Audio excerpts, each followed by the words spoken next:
सौदा करते हैं जिन्होंने अपने नबी को नहीं पढ़ा।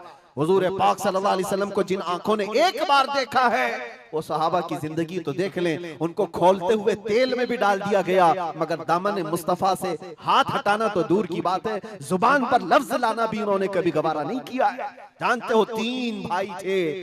ये कलयुगी में एक हिकायत लिखी हुई है, 3 सगे भाई थे। एक ईसाई बादशाह ने गिरफ्तार कर लिया। तीनों जवान थे, 20 से 30 साल के बीच में। और बादशाह ने कैद करके उनको सबसे पहले क्या कहा, तुम अपना दीन बदल लो, धर्म परिवर्तन कर लो, मोहम्मद अरबी सल्लल्लाहु अलैहि वसल्लम के जो कसीदे गाते हो छोड़ दो। लेकिन देखो, याद रखो, उसमें से जब बादशाह ने ये बात रखी तो उन्होंने कहा, नहीं, हमारा दीन इतना सस्ता नहीं है कि हम तुम्हारी कैद में आते ही बदल डाले। उसने कहा, अगर तुम बदल लोगे तो मैं तुम्हें अपने वजारत में, सिपाहियों में बड़े मनसब पर रखूंगा। नहीं माना, ठुकराया। बादशाह ने क्या कहा, इसकी सजा तुम्हें भुगतने के लिए तैयार रहनी होगी। तैयार। बहुत बड़े एक कढ़ाई में तेल को लाकर खोलते हुए तेल में उसमें से सबसे बड़े भाई को डालने का हुक्म दिया। बादशाह ने जैसे हुक्म दिया, जल्लाद आया और उन 3 भाइयों में से एक को उठाया और खोलते हुए तेल में डाल दिया। अंदाजा करो, मोमबत्ती पर अगर तुम्हारी उंगली भी लग जाए ना तो चमड़ी जल करके निकल आएगी, और पता नहीं कितने दिन तक इसकी जलन आपको होती रहे। लेकिन एक पकते हुए तेल में डाला जा रहा है, डाल दिया, जिस्म पूरा चरमरा गया। थोड़ी देर गुजरी, 2 भाई और मौजूद, दूसरे को बुलाया गया, देखा तुम्हारे भाई का हश्र क्या हुआ है, तुम अगर बादशाह की पेशकश को कबूल कर लो तो शायद तुम्हारी जान बच सकती है। दूसरे ने मुस्कुराया और कहा, वही शायद उनकी ही जुबान थी जो बरेली से यूं आती है, जिंदगी ये नहीं किसी के लिए, जिंदगी है नबी के लिए। मेरे बड़े भाई को जलाने के बाद अब तो तुमने और भी मुश्किल कर दिया है फैसला। मैं इस बात के लिए तैयार हूं कि इससे बड़े तेल में भी मुझे डाला जाए, लेकिन जुबान पर मेरे मुस्तफा के दामन को छोड़ने वाली बात कभी नहीं ला सकता। दूसरे भाई को भी उठाया गया और खोलते हुए तेल में डाल दिया। 2 भाइयों की शहादत हो गई जगह पर ही। वो तेल में डालना, जुबान पे अल्फाज हो सकता है, आसानी से हम बोल रहे हैं और आप आसानी से सुन रहे हैं। प्रैक्टिकल जिसके साथ होगा वो अंदाजा कर सकता है दर्द और कर्ब किसको कहते हैं, शिद्दत की तकालीफ किसको कहते हैं। मेरे अजीजों, तीसरा जो नौजवान था वो बहुत ही कम उम्र का था, 22 से 23 साल का होगा। बादशाह का जो वजीर वहां पर था, उसने देख करके बादशाह से कहा, इस लड़के को मेरे हवाले कर दीजिए, मैं इसको बदल करके लाऊंगा, मेरा चैलेंज है। क्यों, जान इसकी भी ले लेंगे, मैं इसको बदल करके लाऊंगा। इतने मजबूत लोग कैसे हो सकते हैं अरब के कि खोलते हुए तेल में इनके भाइयों को डाला गया, तब भी ये बदल नहीं रहे। 2 को मरते हुए, अरे यहाँ 1 को डंडा पड़ते हुए देखकर सारे भाग जाएं, और ये 2 को जलते हुए देख करके भी टस से मस नहीं होते। कैसा अकीदा है, कैसा तसल्लुब है इनका। बादशाह ने कहा, किस बात पर तुम्हें यकीन है कि इसको तुम बदल लाओगे। उसने कहा, मुझे भरोसा है, आप मुझे दीजिए 1 महीने का टाइम, इसको बदल कर ना लाऊं तो फिर मुझे आप जो सजा दे। बादशाह ने कहा, ठीक है, ले जाओ। तीसरे को खोलते हुए तेल में डालने की बजाय बादशाह ने अपने वजीर के हवाले कर दिया। और दुनिया देखो मेरे अजीजों, याद रखो, आशिकाने मुस्तफा से 2 इम्तिहान हर जमाने में होते रहेंगे, आज भी हो रहे हैं और होते रहेंगे। पहला इम्तिहान, मौत से डरा करके तुम्हारा दीन छीन लिया जाएगा, मौत से डरा करके ये हो जाएगा, वो हो जाएगा, तुम्हें ये कर दिया जाएगा, वो कर दिया जाएगा। मौत का डर, खौफ तुम्हारे कदमों में डगमगाहट लाने के लिए लाया जाता है। अगर मौत से नहीं डरता कोई आदमी तो उसके साथ दूसरा पैंतरा क्या खेला जाता है। ये दुनिया का दस्तूर है हमेशा से। जब देखती है दुनिया के ये मौत से डरता नहीं है तो फिर इसको औरत और दौलत की लालच से खरीदने की कोशिश की जाती है। ये 2 चीजें ऐसी हैं जो अच्छे का सौदा कर जाती हैं। बहुतों ने अपना ईमान सिर्फ शबाब पर बेच दिया है, हुस्न शबाब को देख करके। औरतों के दिल दादा हुए या दौलत के दिल फरेब हो गए और उन्होंने अपना दीन का सौदा कर लिया है। नौजवानों, याद रखो, तुम्हारी जिंदगी में अगर ये 2 इम्तिहानों में से कोई इम्तिहान आए तो अपने नबी पाक को याद कर लेना, हुजूर को याद कर लेना, और अल्लाह के नबी सल्लल्लाहु अलैहि वसल्लम की बारगाह में ये इस्तिगासा कर लेना कि मेरे आका, बड़ा सख्त और कठिन वक्त आया है। दुनिया मौत से डरा करके कभी मेरा ईमान छीनने की कोशिश कर रही है, अगर उससे मैं नहीं डगमगाया तो दुनिया मुझे हुस्न शबाब की लालच दे करके अपनी तरफ लेना चाहती है। अब उस वजीर ने क्या किया, उस छोटे से नौजवान लड़के को अपने घर ले गया और उसकी बेटी थी जो निहायत हसीन और जमील, बहुत खूबसूरत लड़की उस वजीर की थी, अपनी बेटी को बुलाया और कहा बेटी तेरे लिए एक काम देता हूँ, 1 महीना हमको मिला है, इस नौजवान को अपनी मोहब्बत में अपने हुस्न जमाल में लेकर के आजा, बादशाह सलामत से जो इनाम चाहे तुझे ला करके दे दूंगा। अपनी लड़कियां आशिकाने मुस्तफा को खरीदने के लिए कल भी भेजे जाते थे, आज भी भेजी जा रही है। हो सकता है बहुत सारी जगहों पर जो हमारे लोग मुर्तद होते जा रहे हैं, वो जो बच्चियां आज अपने दीन और ईमान का सौदा करके भागती हैं किसी गैर के साथ और कहीं जा करके शादियां रचाती, वो ये समझती हैं कि ये कॉमन सी बात है, वो दीन बेचने वाले लोग हैं, उनका हिस्सा दीन इस्लाम में कुछ नहीं। कल क़यामत के दिन देखना तुमने अपने नफ्स की खातिर एक गैर मुस्लिम के साथ भाग करके निकाह किया, चाहे वो बेटी हो कि बेटा हो, अपने दीन से सौदा किया है और गद्दारी की है, कल क़यामत के दिन मुंह तो अल्लाह को दिखाना है। हुजूर की शफाअत के बगैर तो कुछ होना नहीं है। देखना हश्र में जो हुजूर पाक सल्लल्लाहु तआला अलैहि वसल्लम के साथ तुम खड़े रहोगे कि हम खड़े रहेंगे, वो वक्त आने वाला है। उस नौजवान के साथ क्या हुआ, वजीर ने अपनी बेटी तो लगा दी, अल्लाह की पनाह मेरे अजीजों, हुजूर पाक का इश्क का एक कतरा भी जिसके दिल में आता है, ऐसी चीजें उसके पांव को नहीं डगमगाती, ना कभी उसका ईमान खरीद सकती हैं, ना उसके दीन का सौदा कर सकती हैं। वो लड़की रोजाना आती, रात के वक्त बैठ जाती और ये नौजवान जैसी महसूस करता मेरे कमरे में अकेले तन्हा रहने के बावजूद वजीर की खूबसूरत हसीन और जमील बेटी, जिसके निकाह के पैगाम बादशाहों के औलाद से आया करते थे, शहजादे निकाह का पैगाम भेजा करते, वो लड़की मेरे पास आकर बैठ जा रही है। नौजवान क्या करता था, मुसल्ला बिछाया और सजदे में गिर गया। जब तक वो उठती नहीं थी ये सर उठाता नहीं था। ये रात भर के सजदे इसके इसी तरह रहते, वो ऊँगती रहती, देखती रहती, इंतजार करती रहती और थक करके वापस चली जाती। महीना गुजरने को आया था मेरे अजीजों, उस नौजवान ने आंख भरकर एक बार देखा भी नहीं और वो थक हार करके महीना खत्म होने के बाद उस नौजवान को मुखातब करके कहती है, ऐ नौजवान एक बार मेरे हुस्न को देख तो ले, मुझे देखने के लिए बादशाहों के बेटों की भी कतार लगती है, कई बड़े बड़े लोग पैसों के अंबार लगा सकते हैं मेरे हुस्न को देखने के लिए, एक तू है कि मैं आता हूं तो मुसल्ले पे गिर जाता है, उठ एक बार देख तो ले, मुझे अल्लाह ने कैसा हुस्न दिया है, कैसा जमाल दिया है, एक बार देख तो ले। उस नौजवान ने आंखें झपकाए बगैर, पलटे बगैर जवाब दिया कि ऐ खातून तू अपना ये हरबा इस्तेमाल करना बंद कर दे, ये तेरा काम मुझ पर चल नहीं सकेगा। वजह यह है जिन आंखों में एक बार जमाले मुस्तफा बस चुका हो उसको दुनिया का हुस्न कभी धोखा नहीं दे सकता, दुनिया का जमाल उसे खरीद नहीं सकता। वो खातून उठ गई और जवान की इन बातों से उसके दिल पर ऐसा वलवला तारी हुआ।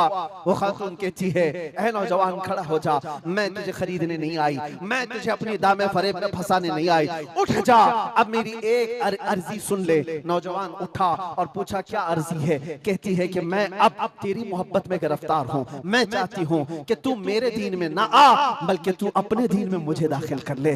जिसके हुस्न ने तेरी आंखों को ऐसा बाकमाल बनाया है कि तन्हा होते हुए भी कभी तूने मेरे हुस्न को नहीं देखा, मैं चाहती हूं कि उस हुस्न के पैकर जमाले मुस्तफा की मैं भी दिलदादा हो जाऊं। उस नौजवान को उठाया और कहा, मुझे पढ़ा दे ला इलाहा इल्लल्लाह मुहम्मदुर रसूलुल्लाह। हर जमाने में आशिकाने मुस्तफा जो होते हैं, हर जमाने में जो आशिकाने मुस्तफा होते हैं, वो दूसरों की छाप अपने ऊपर लेते नहीं हैं बल्कि जहां जाते हैं अपनी छाप दूसरों पर छोड़ करके आते हैं। यही होती है जिंदगी आशिकाने मुस्तफा की। उस नौजवान ने उसे कलमा तैयबा पढ़ाया और उस खातून ने कहा, चलो यहाँ से निकलो, कुफरिस्तान से निकल करके हम निकाह करते हैं और साथ जिंदगी गुजारेंगे। तवज्जो चाहता हूँ, तवज्जो चाहता हूँ, ये मेरी बात को खत्म होने दो। ऐ नौजवानों, आज तुम्हें कोई बहकाने वाला, खोलते हुए तेल में डालने वाला नहीं है, उसके बावजूद तुमने पता नहीं अपने कितने घंटे ये सारे सोशल मीडिया पर आई हुई ऐसी हसीना और जमीलाओं के पीछे अपनी रातें बर्बाद कर डाली। तुम्हें पता नहीं ये आंखें अल्लाह ताला ने तुम्हें किस लिए दिए हैं। दुआ ये करो कुछ ऐसा कर दे मेरे किरदिगार आंखों में, हमेशा नक्श रहे रूए यार आंखों में। उन्हें न देखा तो किस काम की है ये आंखें कि देखने की है सारी बहार आंखों में। अजीजान गिरामी, उस नौजवान ने उस खातून की बात सुन ली, और कहा चलो मुझे इस जगह से, इस कैद से निकालो, हम ये शहर छोड़ देते हैं, ये मुल्क छोड़ देते हैं। उस खातून ने उस नौजवान को आजाद किया और साथ लेकर चल पड़ी, शहर भी छोड़ दिया, बाहर निकल पड़े। रात का वक्त है, अचानक वो आधा रास्ता तय किए कि पीछे से घोड़ों के दौड़ने की आवाज आई। तवज्जो चाहता हूं, एक फौज आ रही है और हिनहिनाने वाले घोड़ों की आवाजें आने लगी। दोनों डर गए, नए लोग हैं, नौजवान लड़का है, नौजवान लड़की है और शहर से भागे हुए हैं, दीन इस्लाम कबूल करके निकले हुए हैं।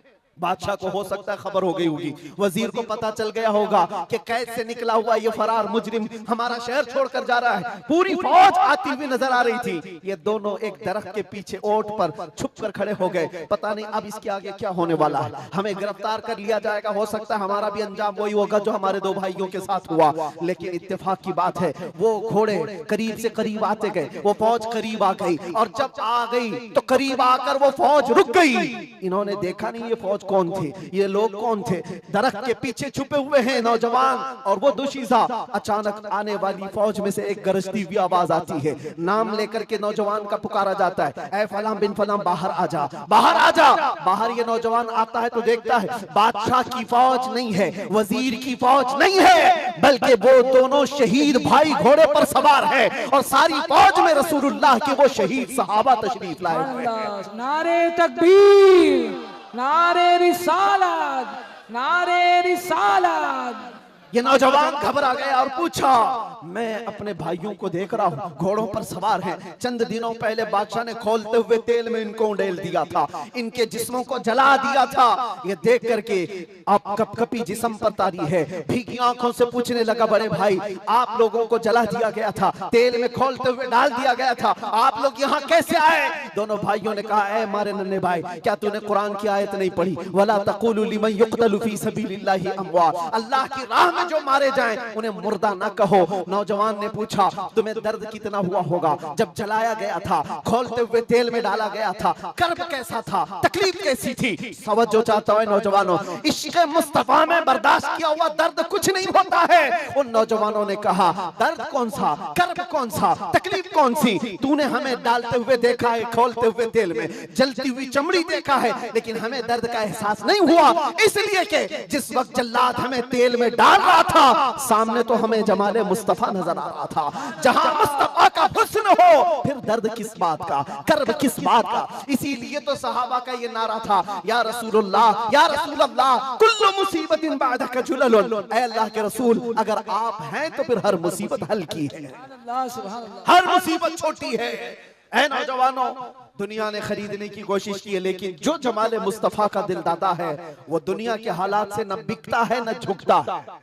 अपना मिशन ऐसा बनाओ कि तुम्हें 100-500 रुपए में खरीदे जाने वाली कौम का लक़ब न दिया जाए, बल्कि इकबाल आज से 100 साल पहले कहता था, इकबाल शायर मशरिक, अंग्रेजों ने क्या कहा था हमारे मुतालिक वो अपने शार में कहा है।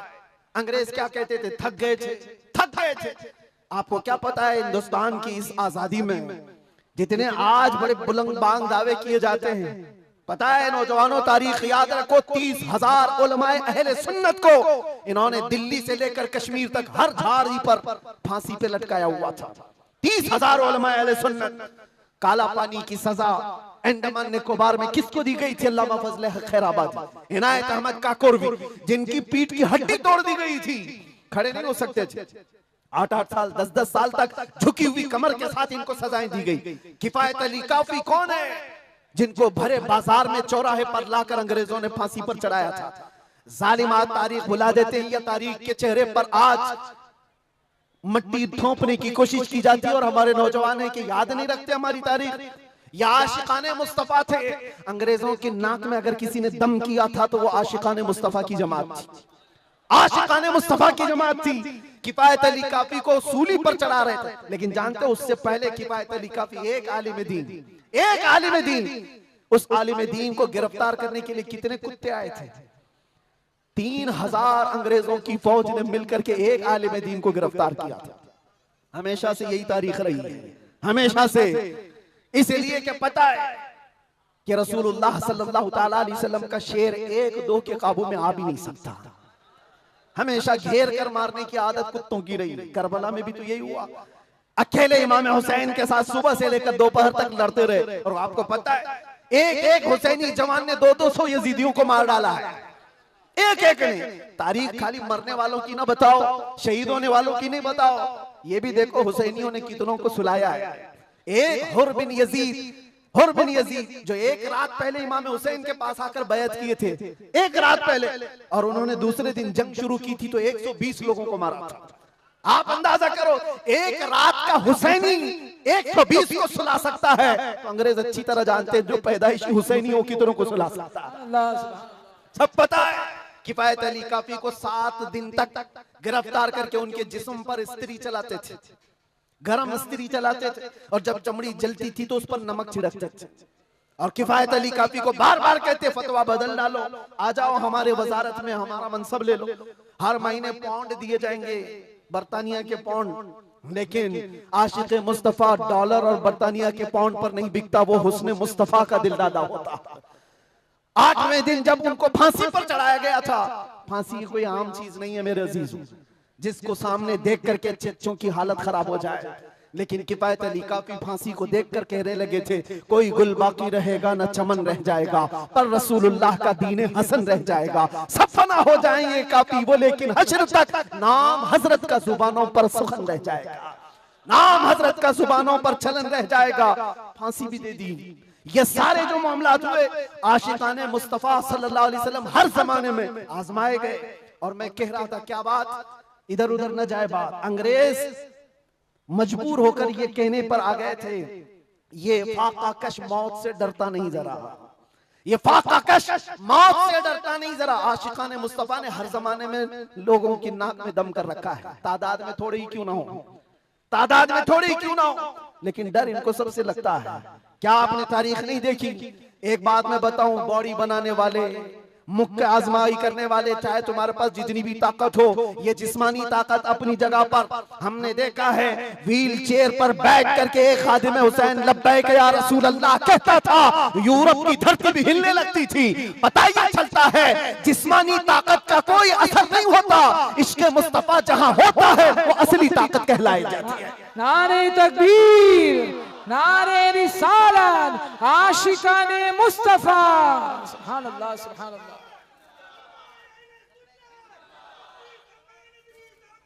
जिंदाबाद, अल्लाह अकबर।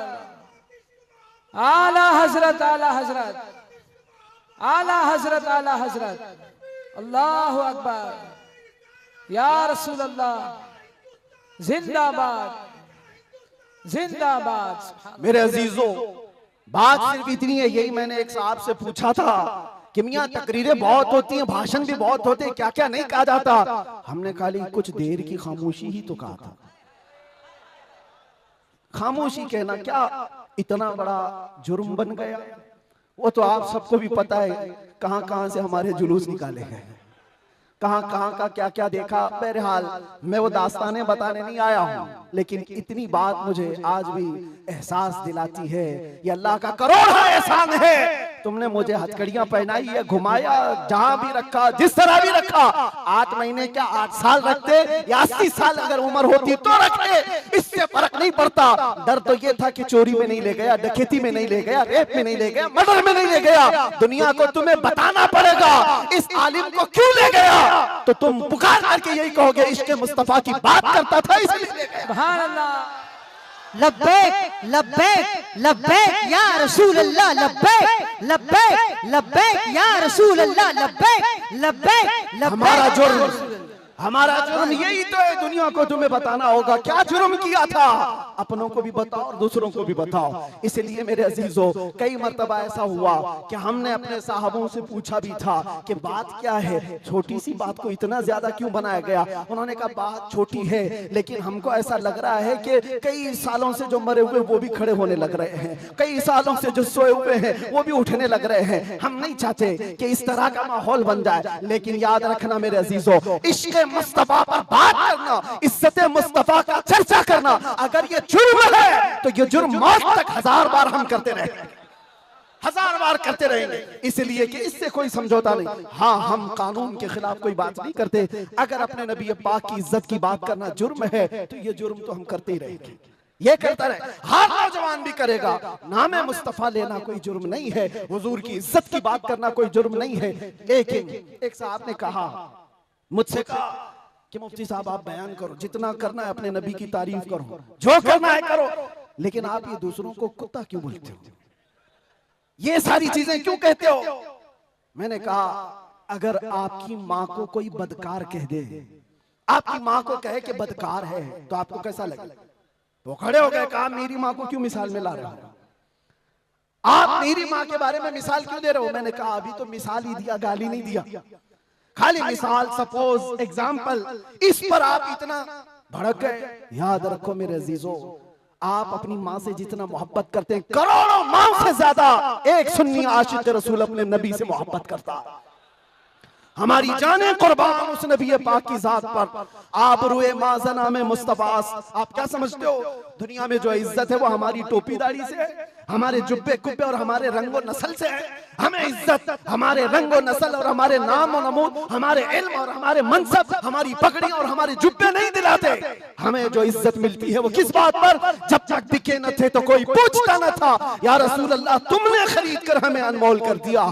ये नाज़ी अंदाज हमारे नहीं होते, झोली में अगर टुकड़े तुम्हारे नहीं होते, जब तक के मदीने से इशारे नहीं होते, रोशन मेरी किस्मत के सितारे नहीं होते। बेदाम ही बिक जाए ये बाजार नबी में, इस शान के सौदे में खसारे नहीं होते।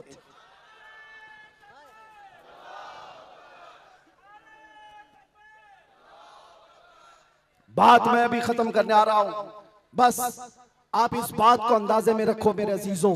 दुनिया में बहुत आंधियां हैं, बहुत तूफान, और लोग कहते हैं हालात सही नहीं है, हालात सही नहीं है, इसलिए ऐसे चलना चाहिए। हालात तो हुजूर जब ऐलान नबूवत किए थे उस वक्त से लेकर अब तक कभी सही हुए ही नहीं, कभी सही नहीं हुए। क्या बदर में हालात सही थे? ओहद में हालात सही थे? खंदक में हालात सही थे? खैबर में हालात सही थे? फतेह मक्का में हालात सही थे? करबला में हालात सही थे? कभी नहीं हुए। तो ये क्या ताना दिया जाता है, ये क्या मसलहत और हिकमत की बात की जाती है? हालात बड़े पेचीदा हैं, हालात बड़े सख्त है मेरे अजीजों। ये क़यामत तक ऐसे हालात रहने वाले। सतीजा कार रहा है अजल से ता इमरोज, शरारे बूलहबी से चराग मुस्तफवी, हर जमाने में ये हालात रहेंगे। आशिक मुस्तफा को इन्हीं हालात में परचम रिसालत बुलंद करके रखना है। वो सहाबा से पूछो जो निकल पड़ते थे, पैरों में चप्पल नहीं और कपड़ों पर पैबंद लगे हैं, एक खजूर की गुठली पर पूरा दिन गुजार लेते थे, फाका कश थे, लेकिन उनसे पूछो क्या उनके लिए हालात सही थे? जब अफ्रीका जा रहे थे, जब यूरोप की कलीसाओं में अजानें दे रहे थे, अफ्रीका के तपते हुए सहराओं में नामे मुस्तफा बुलंद कर रहे थे, उनसे पूछो हालात सही थे? वो कहेंगे कहां के हालात सही थे, उस वक्त भी हालात सही नहीं थे। लेकिन उसके बावजूद उन सहाबा का हाल ये था, दश्त तो दश्त है, दरिया भी न छोड़े हमने, बहरे जुल्मात में दौड़ा दिए घोड़े हमने। आ गया ऐन लड़ाई में गर वक्त नमाज, किबला रूहों के जमीन बोस हुई कौमे हिजाज, एक ही सफ में खड़े हो गए महमूद अयाज, ना कोई बंदा रहा ना कोई बंदा नवाज। ये सहाबा का मसलक था, उनका मामूल था। टल ना सकते थे, जंग में अड़ जाते थे, पांव शेरों के मैदान से उखड़ जाते थे, हक से सरकश हुआ कोई तो बिगड़ जाते थे। अरे तेग क्या चीज है, हम तोप से भी लड़ जाते थे। अजीजा ने गिरामी, आप मजबूती पैदा करो नामे मुस्तफा के साथ। आला हजरत की एक बात बड़ी प्यारी लगी, आप बड़े परेशान थे और ये बात मैं आपको बताकर चलूं, जो इस हक रास्ते पर आएगा उसे समझ करके चलना पड़ेगा, कांटों के रास्ते हैं। ऐसा नहीं कि हर जगह फूल सजाए जाएंगे। लोग ये समझते हैं नामों से रिसालत की बात करें और फिर हलवे पराठे खाते रहे और हम नजराने लेते रहे लोगों के यहाँ जाकर के। लोगों को ऐसा लगता है, आज मैं इस बात की वजाहत करता हूं, वल्लाह बिल्लाह तल्लाह, कभी मुझे फकीर की कभी ये ख्वाहिश नहीं होती कि लोग मेरे नाम का नारा लगाएं, कभी नहीं। जो नारा लगे वो मेरे मुस्तफा के नाम का हो। हमारी अपनी कोई इज्जत नहीं है, हमारा इस्तेकबाल करना कहीं पर किसी के लिए वाजिब नहीं। आपकी मोहब्बत सर आंखों पर, लेकिन मैं इसका आशिक नहीं और ना ही इसका ख्वाहिशमंद, ना ही बुलंदो बाला इस्तेकबाल के साथ बड़ी गाड़ियों में आना, ये ताम झाम, कभी मुझे इस चीज की ख्वाहिश नहीं रही। और अगर ऐसी ख्वाहिश होती तो इस गली में आकर के आपसे बयान नहीं कर रहा होता। हमने लाखों का मजमा भी देखा है, लेकिन एक बात है, इस रास्ते पर चलने वाले को ये सोच करके चलना होगा कि आजमाइश होगी और इम्तिहान होगा। कई मर्तबा दौलत से खरीदे जाने की कोशिश की जाएगी, माल और मनसब दे करके, या कभी हुस्न शबाब दे करके, या कभी मौत की धमकी दे करके। ये सारी चीजें हमने देखी हैं अपनी जिंदगी में, बहुत छोटी जिंदगी में मौत की धमकी भी दी गई है। और मुझसे ये कहा गया था कि अगर छूट गए तो ये समझ लेना कि दूसरा अवतार मिला है आपको। हम तो खैर अवतार देने वाले तुम नहीं हो, रज़्ज़ाक़ हकीकी अल्लाह रब्बुल इज्जत। जब तक वो न चाहे तुम्हारी सारी कायनात मिलकर के मेरा बाल बेका नहीं कर सकेगी। और अगर अल्लाह तबारक व तआला चाहे तो मच्छर और चूंटी से भी मौत हो सकती है। अल्लाह ना चाहे तो मोदी योगी से भी कुछ नहीं होता। अल्लाह अगर ना चाहे, अल्लाह अगर ना चाहे फिरौन और नमरूद से भी कुछ नहीं होता। और अगर अल्लाह चाह ले तो मच्छर से नमरूद भी मर सकता है और पानी से फिरौन भी हिलाक हो सकता है। हमारा अकीदा ये है, हमें उस बात का डर नहीं है। हमारी जिंदगी जब तक लिखी हुई है वो रहेगी, और मौत आनी है तो आनी है। लेकिन इतना याद रखो मेरे अजीजों, क्या ही खूब है बिस्तर पर पांव रगड़ रगड़ करके मरने से बेहतर है कि नामे मुस्तफा बुलंद करके दुनिया से जाए। बुज़दिलों के साथ जाने से बेहतर है आशिकों की जमात में जाए। और आजमाइश तो होगी, इम्तिहान तो होगा। सहाबा के साथ क्या नहीं हुआ? उनके माल, उनकी औलाद, उनके घर बार सब लूट लिए गए थे मक्का में। आजमाइश ऐसी थी कि वो पूरा पूरा दिन एक खजूर की गुठली पर गुजारा करते थे। और जंगें ऐसी उन पर मुसल्लत कर दी गई थी कि उनको अमन नाम की कोई चीज ही नहीं मिलती थी। हर घड़ी एक जंग से निकले दूसरी जंग, दूसरी से तीसरी। हुजूर पाक की वफादारी के साथ इम्तिहान तो होगा। आज मिलाद मुस्तफा है, नबी करीम सल्लल्लाहु ताला अलैहि वसल्लम के 1500 साला जश्न ईद मिलाद की हम तैयारियों में अपने ईमान को मजबूत करो, अपने अकीदे को मजबूत करो, इश्क रसूल इतना बढ़ा लो। मैं कभी कोई तलवार बंदूक बारूद की बात नहीं करता, ना ही मैं कभी कोई खुफिया मीटिंग करता हूँ, ना ही मैं कभी कोई तंजीम की बात करता हूँ कि तुम इस तरह की तंजीमें बनाओ, खुफिया मीटिंगें करो, लड़ने भिड़ने के मंसूबे बनाओ। नहीं, जो हमारी बात रिकॉर्ड कर रहे हैं वो भी सुन ले।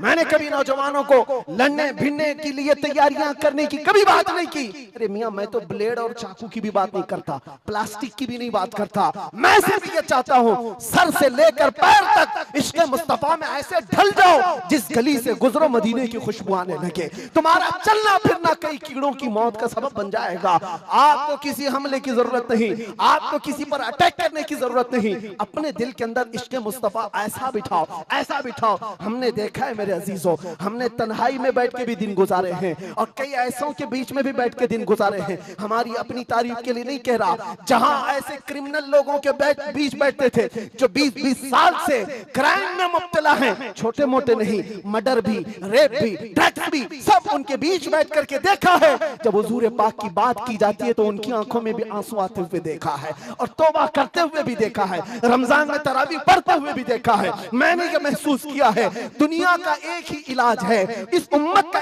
एक ही इलाज है, वो मेरी बात का आखिरी हिस्सा है। इस दुनिया का एक ही इलाज है कि मोहम्मद से वफा तूने तो हम तेरे हैं, ये जहां चीज है क्या लौह कलम तेरे हैं। लब्बैक या रसूल अल्लाह, या अल्लाह या रहमान या रहीम, जिले माराकुल मुस्तकीम बिहक़्क़ि इय्याका नअबुदु व इय्याका नस्तईन। मालिक व मौला परवरदिगारा करीमा कारसाज़ा, तेरी दी हुई तौफीक से हमने जो कुछ भी पढ़ा और जो कुछ भी बयान किया और सुना, सब पर हमें अमल की तौफीक अता फरमा।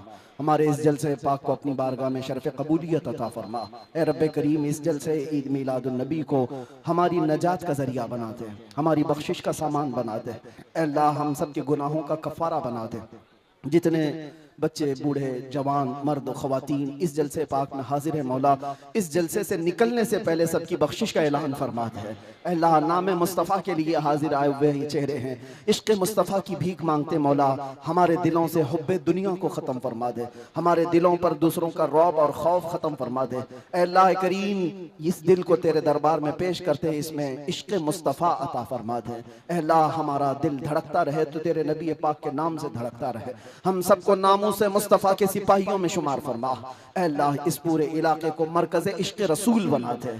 अल्लाह, हमारी नस्लों में क़यामत तक आशिक़ाने मुस्तफ़ा पैदा फरमा। हमारी औलाद को, हमारी नस्लों को, हमारे ख़ानदान को बदअक़ीदा और गुमराह होने से महफूज फरमा। या रब्बल आलमीन, या अकरमल अकरमीन, जिस तरह इन्होंने इस जलसे को सजाया है, इनको और हम सबको हमारी कब्रों को सजाने की तौफ़ीक़ अता फरमा। अल्लाह, हम सब की कब्रों को रोशन फरमा दे, या रब्बल आलमीन, या अकरमल अकरमीन, हमारी माओं, बहनों, बच्चियों, बेटियों, बहुओं, बीवियों, सबको हमने तेरे हवाले कर दिया। उनकी इज्जतों की हिफाजत फरमा। ऐ अल्लाह ए करीम खुदा, हम सब में जो बीमार है उन्हें शिफा अता कर दे, जो भी औलाद है उन्हें साहिब औलाद बना दे, और जो कर्ज में डूबे हुए उनके कर्जों में आसानियां अता कर दे। ऐ अल्लाह, जो बेरोजगार है उन्हें हलाल रोजियां अता फरमा, जो नाहक मुकद्दमे और जेलों में हो उनको आज़ाद फरमा दे। ऐ करीम खुदा रहमर राहिमीन, मौला तेरे दरबार में आखिर में ये इल्तिजा है, न जाने ये आंखें कब हमेशा के लिए बंद हो जाए। इन आंखों के बंद होने से पहले एक बार तेरे हबीब पाक के चेहरे की जियारत नसीब फरमा। ऐ अल्लाह, दुनिया में हर आफत से बचाना मौला, उखबा में न कुछ रंज दिखाना मौला, बैठे जो दरे पाक पैगंबर के हुजूर ईमान पे उस वक्त उठाना मौला। कुछ ऐसा कर दे मेरे किरदगार आंखों में हमेशा नक्श रहे रूये यार आंखों में। उन्हें न देखा तो किस काम की हैं ये आंखें कि देखने की है सारी बहार आंखों में। अल्लाह, हमारी दुआओं को तेरे हबीब पाक के नालैन के सदक़े कबूल व मकबूल फरमा। इन्नल्लाह व मलाइकतहु युसल्लूना अलन नबी या अय्युहल्लज़ीना आमनू सल्लू अलैहि व सल्लिमू तस्लीमा। अल्लाहुम्मा सल्लि अला सय्यिदिना मुहम्मदिन मअदनिल जुदी वल करम व आलिहि व अस्हाबिहिल किराम व इब्निहिल करीम व बारिक व सल्लिम। दअवाहुम फीहा सुब्हानकल्लाहुम्मा व तहिय्यतुहुम फीहा सलाम व आखिरु दअवाहुम अनिल हम्दुलिल्लाहि रब्बिल आलमीन। जब दमे वापसी हो या अल्लाह, जब दमे वापसी हो या अल्लाह, लब पे जारी हो बस ला इलाहा इल्लल्लाह मुहम्मदुर रसूलुल्लाह। एक ऐलान मेरी तरफ से, जुलूस ईद मिलादुन नबी सल्लल्लाहु अलैहि वसल्लम आएगा तो है नौजवानों, पूरी दुनिया आपको देख रही होगी। मेरा ये बयान हर आशिक रसूल तक पहुंचे। पूरी दुनिया उस वक्त आपके चलने फिरने के अंदाज को देख रही होगी। बड़े बड़े डीजे लाना और उस पे गानों की धुन की तरह थिरकना इस्लाम में हराम है, हराम है, हराम है। और एक हराम काम से अपने नबी पाक की मिलाद नहीं मनाई जा सकती। याद रखो, तुम अगर अपना एंटरटेनमेंट करना चाहते हो तो किसी और जगह जाकर करो, मिलाद मुस्तफा को बर्बाद ना करो। मेरी ये गुजारिश है हर नौजवान को, आप सुन्नत मुस्तफा सल्लल्लाहु अलैहि वसल्लम में मलबूस हो जाए और खूब खुशबू लगाए, खूब खैरात करे, और नारे भी हो, हुजूर की नातें भी हो सब जगह, लेकिन डीजे के जरिए से या उस दिन नशा करके दूसरों को तकलीफ पहुंचाना और अपने जिस्म को तकलीफ पहुंचाना अल्लाह के नबी सल्लल्लाहु अलैहि वसल्लम को ईजा देने के बराबर है। हुजूर तो ये फरमाते हैं, तुम्हारे तलवों में कांटा भी चुभे तो उसका दर्द मुझे होता है। आप अंदाजा करो, उम्मत मुस्तफा हो और हुजूर पाक को ईजा देना और दर्द देना आपका मजहब नहीं हो सकता। उस दिन रोजा भी रख सकते हैं, खैरात भी कर सकते हैं, इश्क़ मुस्तफा के नगमे भी सुना सकते हैं, और जो गरीब हो, कमजोर हो, उनको उठा भी सकते हैं, और बूढ़ों का बोझ भी उठा सकते हैं। मिलाद मनाने के बहुत तरीके हैं। जरूरी नहीं कि डीजे पर नाचना ही और जुलूस में निकल करके थिरकना ही और झंडे फहरा करके लोगों को तकलीफ देना, आग उछालना, ये सब गैरों की तरफ से आए हुए रस्म रिवाज है। मैं गुजारिश करता हूं कि ऐसी किसी भी रस्म रिवाज से मिलाद मुस्तफा के जुलूस को नापाक न करो, और अगर कोई करता है तो उसे रोकने की कोशिश करो। तुम अपने बाप का इस तरह मना लेना या तुम्हारे बेटे का कर लेना, मगर मुस्तफा करीम के मिलाद को नापाक होने नहीं देना। इंशाअल्लाह जुलूस ईद मिलाद 1500 साल जो आ रहा है उसको इस तरह से मनाएंगे कि इश्क़ मुस्तफा की खुशबू हर गली कूचे में हम पहुंचाएंगे इंशाअल्लाह। लब्बैक या रसूल अल्लाह, लब्बैक या रसूल अल्लाह, लब्बैक या